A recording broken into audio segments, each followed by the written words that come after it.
कारण की नाथपंथांच्या दीक्षेमधून येतात म्हणून नाथ म्हणतात, बरं का. आता एक जर साईबाबा जर मुसलमान असतील, मला वाटतं शूटिंग चालू आहे, 100% फेका ते व्हिडिओ या सोशल मीडियावर, त्यांना कळू द्या हरामखोरांनो, धर्माचं तुम्हाला ज्ञान नाहीये, धर्माचं ज्ञान नाहीये, धर्मग्रंथ कुठला वाचला नाहीये आणि हिंदू हिंदू करत फक्त तुम्ही हरामखोरासारख्या संतांचं विडंबन करत चाललात. हे फार चुकीचं.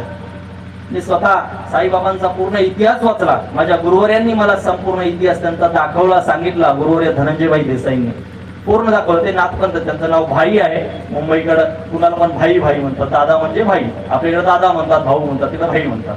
म्हणजे भाई म्हणजे भाईगीरवाला भाई काय नाही का. तर त्यांनी मला पूर्ण सांगितलं इतिहास.